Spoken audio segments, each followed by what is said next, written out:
Dr. Ben Carson was a political outsider who shook up the election before dropping out. He recently and surprisingly surprised a lot of people by endorsing fellow outsider Donald Trump. Please welcome to Hot Topics, Dr. Ben Carson. Hey.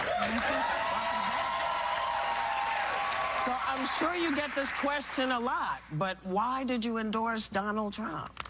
Well, you know, when I dropped out, my first choice went with me. But I said that it was you.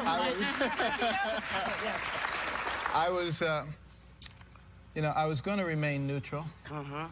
But then I realized that, the political establishment was aligning to protect their turf. And they don't like the idea of people who are not beholden to them and who cannot be controlled coming into Washington, D.C. And that was one of the reasons they didn't like me very much, but I was easier to get rid of than Donald Trump. Sir, I hate to ask this question, but you have aligned yourself with a man who has bashed women, made countless racist remarks, and you're Ben Carson. Why would you align yourself with that?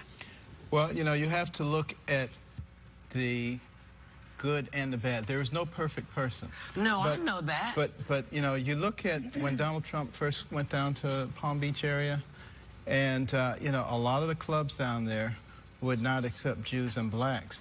He insisted on Jews and blacks and helped to break that open. So has he said some things that I wouldn't say or that you wouldn't say? Of course. But he was also sued by the Justice Department in the 70s for not allowing black tenants into his properties, and he settled with the Justice Department, even though he didn't admit any liability, any wrongdoing. It's very clear to those of us in the law that that means that there was something amiss, and it was a significant consent decree. So the notion that he is a fan of the African-American community, I think is... Well, I will put it this way. I have met a lot of his employees, including African-Americans, and they have nothing but good things to say. Somebody who's hired as many people as he has hired, and you can find very few people who have anything negative to say. Well, what about and then you have to look at his family.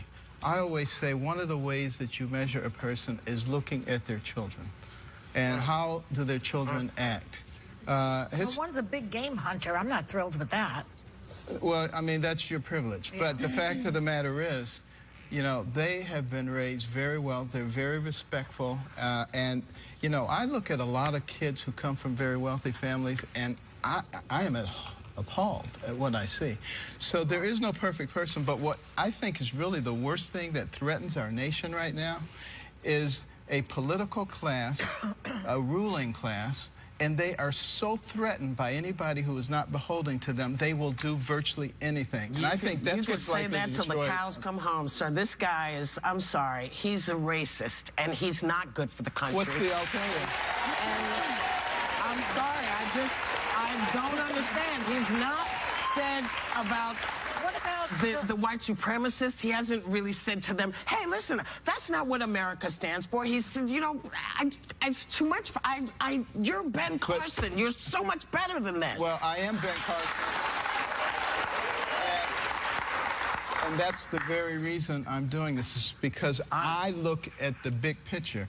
Could I focus only on racial issues? Absolutely. Could I focus only on women's issues? Absolutely. I could look at any one little thing and pick anybody apart on it.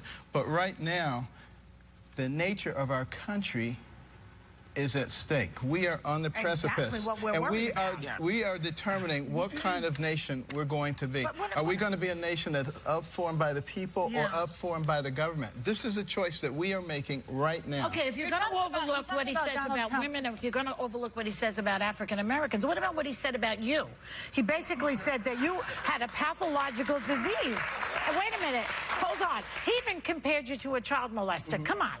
Well, it could be personal, even. If it were about me, I would be offended.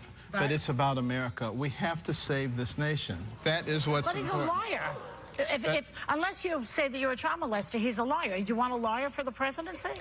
Tell me a politician who doesn't tell lies. Abraham Lincoln. I don't know. Lie. A current day but politician. The lying that he does is continuous. It's on a regular basis. Well, again, Fact check goes berserk when he talks. He's got a long Pinocchio nose. What I have to do is look at who is most likely to oppose the ruling class that is ruining our country. Yeah, well, who is likely? He's in the ruling class. Who is likely? He is the ruling class. He said that there would be room for you in his cabinet, in his administration. Did he make any promises to you, and is that behind your endorsement? No, not at all. And in fact, you know, we agreed that we want to save this nation, particularly for the next generation, and talked about a variety of ways to do it. I'm continuing to work on mechanisms of presenting ladders of opportunity that will allow the downtrodden in our society to climb out of a state of dependency. Right now, the programs that have been put forth by both Democrats and Republicans for the last few decades are doing nothing but creating more dependency.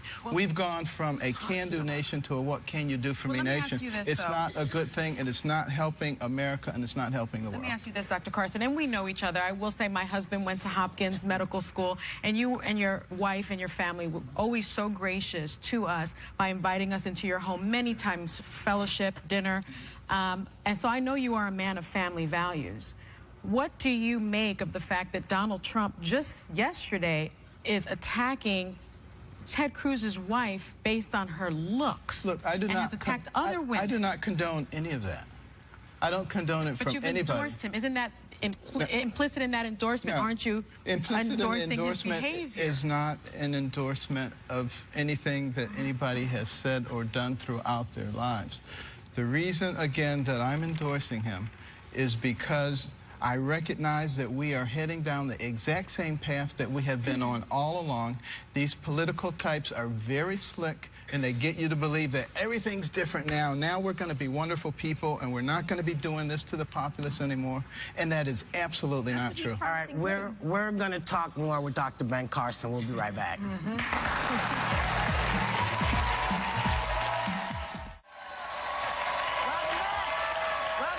Back with Dr. Ben Carson. And I wanted to follow up. You talked about the endorsement. Was anything promised to you, and what role do you see yourself in?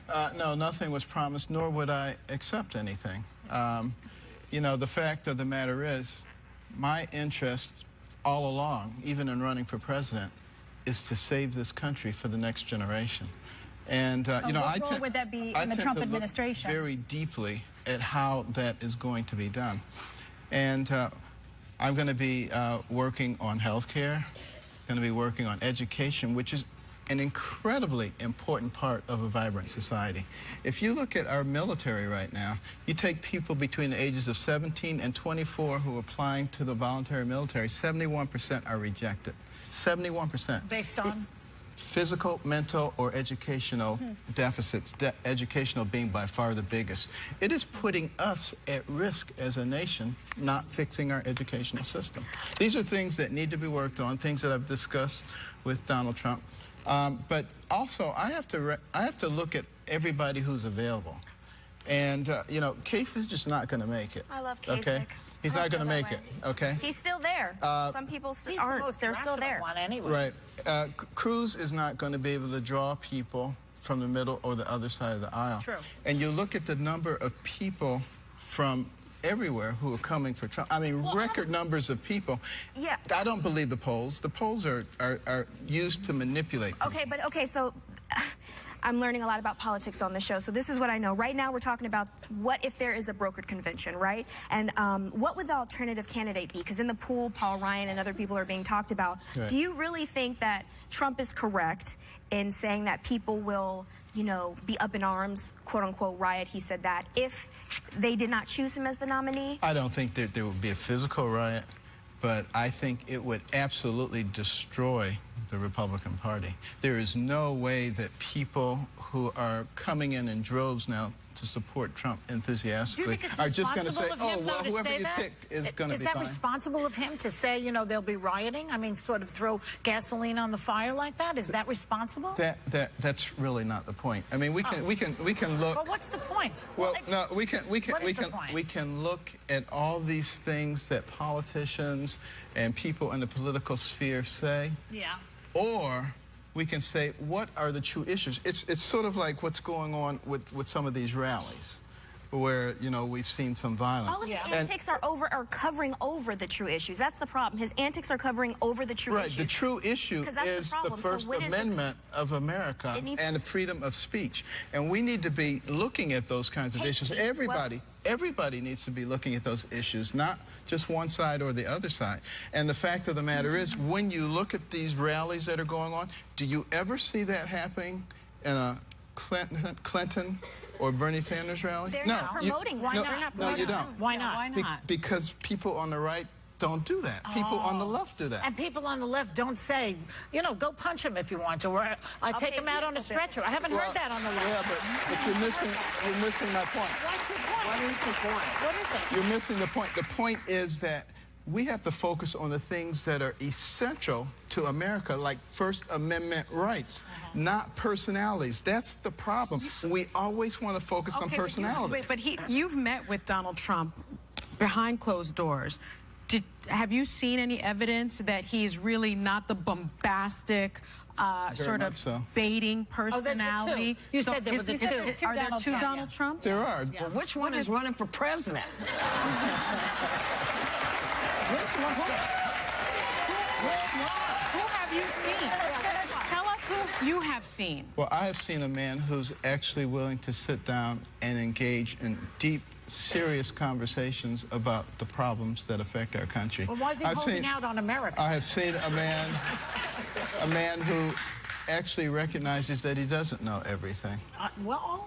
And he doesn't think that's going to work in his election if he shows that side of him? Or is that more of like a male thing I have to show? Yeah, is that more of a male thing? I think you're going to see more of that side of him coming up. So he might be, did you notice in the last... He might be fooling his own constituency. Did you notice in the last debate that he wasn't nearly as bombastic? Yes. Did you notice that? I did. He's transitioning now into general election. But sir, you know, I think you're going to continue to see that. I'm sorry. But again, there's no perfect person. No, there isn't a perfect person, but if you're running for president of the United States of America, a country which has said to other countries, bring me the folks that you need who need freedom. We're here for you. When you talk about Mexicans being rapists and murderers, when you talk to women, if he had spoken to your wife the way he's spoken to some of these women, would you take that, sir? Let me tell you something. When you're very nice, you're very respectful, you talk about the real issues and not get into all these issues, where does it get you? It gets you where it got me. Nowhere, okay? No. So is that what this is about? No, it can't be about that. No, but here's my point. My point is he and some of the other politicians, they do what people want. They say what people want to hear. They appeal to people. That's how Hitler got in, sir. That's how Hitler got in. Yeah, but you were a voice. You were, okay. And it's an important voice, and it needs to be out there. But what we have to do is recognize that we have to work with what we have, not necessarily with what we ideally would want. And we, the people, are largely responsible. We have to be willing to stand up for what we believe, the people of the United States, because the politicians will respond to that. This is true. So, folks, get out and vote for who you think is going to run the country, whoever it is.